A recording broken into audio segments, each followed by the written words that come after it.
Salut les gars, salut très chers internautes, j'espère que vous allez très bien. Cette affaire de Tina Glamour avec ses petits-enfants, Maël, Aya Robert qui est rentré dans l'histoire et tout, vraiment, cette affaire, au début, je ne croyais pas réellement que Tina Glamour pourrait faire ça à ses petits-enfants parce que voilà, tout ce que nous on voyait sur les réseaux, c'est une Tina qui donnait tellement de l'amour à ses petits-enfants, même si elle n'aime pas vraiment les mères de ses petits-enfants. Elle dit même dans ses vidéos qu'elle ne pourra jamais faire du mal à ses petits-enfants.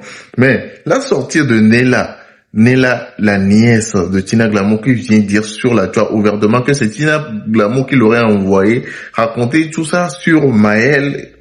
Moi, ça m'a tellement choqué et je me suis posé beaucoup de questions sur la réelle nature de Tina Glamour. Et ce qui me pousse à croire à Nella, c'est tout ce qui s'est passé du vivant de Didier Arafat. On savait que du vivant de Didier Arafat, il n'avait pas de bonne relation avec sa mère.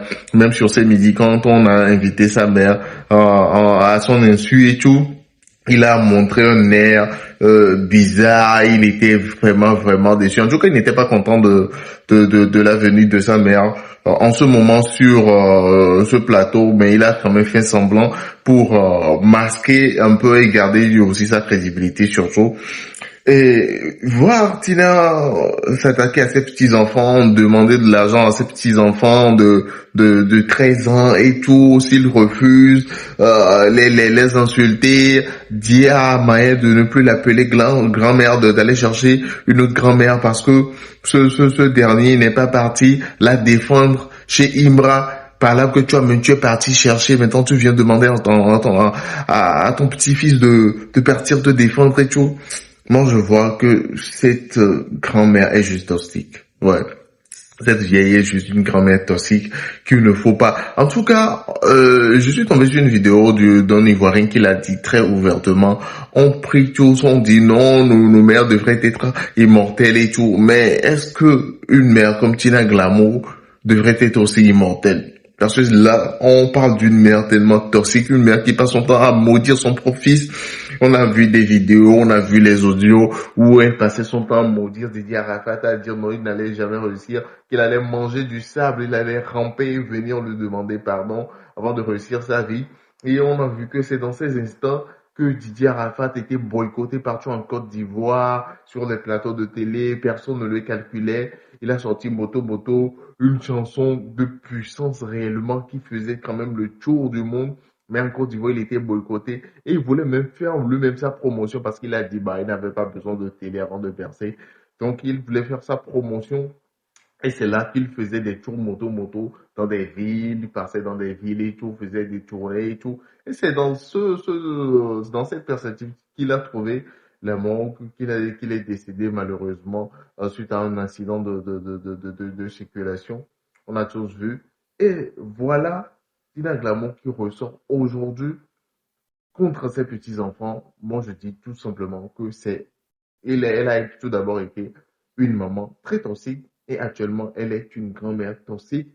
Je pense que les petits-enfants doivent juste trouver un moyen de se séparer ou bien de réellement se détacher, de s'éloigner surtout de cette grand-mère toxique. Voilà, c'est pas quelque chose qui est vraiment évident, c'est pas quelque chose qui est facile à faire, mais pour leur propre bien, voilà, ils devraient faire ça. Et pour cette histoire de Maël est Oubi, Maël n'est pas Oubi et tout, bah, si Maël est Oubi ou n'est pas Oubi, c'est sa vie, en fait. Maël, c'est sa vie, c'est sa vie. On va pas s'attarder sur ça. C'est sa vie, au fait.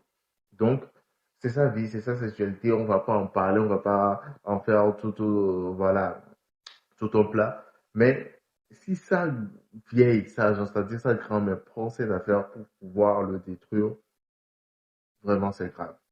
Vraiment, c'est grave. Je laisse regarder la réaction de ceux qui voient, qui, comme moi, ne croyaient pas à cette affaire et a vraiment s'est donné vraiment quand il est à la défense de Tina Glamour avant de voir la vérité, lui éclater aux figures. Regardez voilà, son comportement, voilà, la manière dont il s'exprime après avoir écouté la réalité, la vérité. Regardez, et on se capte à la fin, bien évidemment, pour la décortication. On dit toutes les mères sont des anges, elles doivent être immortelles.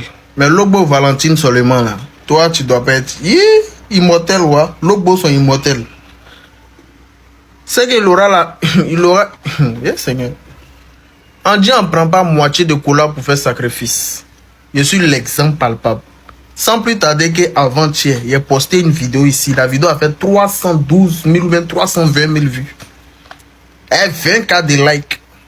J'ai défendu Lobo Valentine ici comme si ma vie en dépendait. Mais aujourd'hui, voici Lobo Valentine. Les audios, les captures d'écran sont en train de sortir. Une mère. Je comprends pourquoi DJ Arafat, tu sentais que il voulait tellement aimer sa mère. Mais il y a des flashbacks quand ça rentrait dans la tête du jeune là. Son âme refusait. Je comprends maintenant. C'est pas les gens qui ont tué Arafat, c'est pas les gens qui l'ont vendu. La personne sait.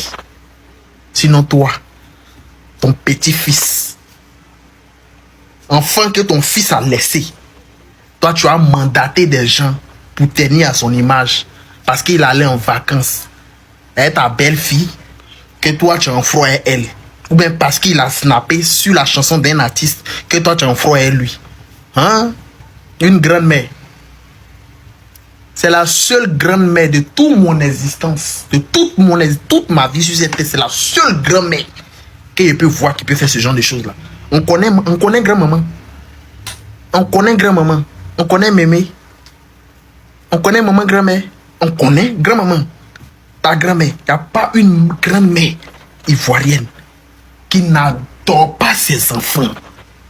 Même tes propres parents, même, tu as l'impression que ce n'est pas tes parents. Tellement ta grand-mère te donne tout l'amour qu'elle a.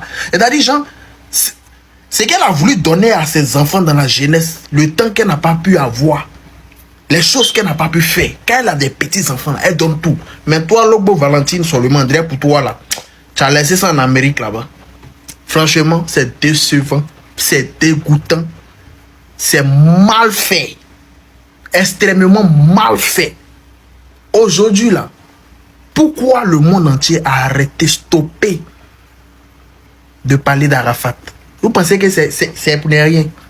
Déjà, tout était prémédité, tout était orchestré, tout était organisé. DJ Arafat est mort. Il y a quel artiste qui n'était pas à son funérail? Quel? Fally Ipupa, Maître Gims, qui encore? Davido, sans oublier les Maliens. Tout le monde était là. Badro Escobar a voulu organiser un festival où tous ces artistes-là, ils allaient venir gratuitement. Les Ivoiriens allaient sortir dans les rues d'Abidjan comme ça. Le 14 août, le 12 août, allait être une date mémorable dans l'histoire, dans l'esprit, dans le cœur des Ivoiriens. Parce qu'on parle de patrie. Mais qu'est-ce qu'elle a fait? Elle a effacé l'image. Elle a effacé l'identité de DJ Arafat dans les cœurs. Elle a enlevé, elle a soustrait la vie de DJ Arafat dans la vie des Ivoiriens. Une mère. On a arrêté de vendre les images, les t-shirts à l'effigie de DJ Arafat. Elle menace les artistes qui chantent les chansons. Tant qu'on ne chante pas le nom de ton fils, on ne chante pas ses chansons, les esprits s'endorment. Les consciences qui sont éveillées s'endorment. Hein?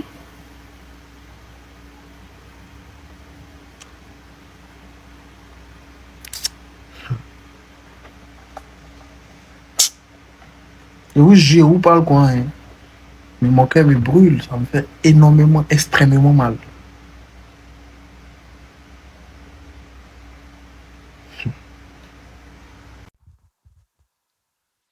Très chers internautes, très chers fans de T-Info, j'espère que vous avez suivi avec toute votre attention ces extraits de vidéos, que ces vidéos vous ont quand même renchéri. Je n'aime pas trop me prononcer sur ces sujets tellement sensibles. Prendre parti, je sais juste de faire véhiculer les informations pour ne pas blesser des gens. Mais dans cette affaire de Tina Glamour, je pense qu'on devrait mettre les points sur les i et vraiment, en tout cas, moi je vais prendre parti parce que je ne suis pas du tout d'accord. Vraiment, ce que Didier Rafet a subi avant de mourir, c'est pas quelque chose qu'on aurait souhaité même à son propre ennemi. Et savoir qu'en partie, les souffrances de Didier Arafat venaient de sa mère, moi, c'est quelque chose qui me choque. Et voir cette même mère réagir ainsi envers ses petits-enfants, moi, je suis choqué. Je suis désolé, mais je prends parti. Écrivez-moi quand même ce que vous en pensez dans les commentaires. Mais surtout, n'oubliez pas de vous abonner au maximum tout en activant la précieuse cloche qui ne restera que la cloche de notification qui vous permettra directement d'être prévenu quand je vais sortir bien évidemment une nouvelle vidéo. C'est qui? C'est ton gars. Le tir en feu. Allez, ciao. De la For sure.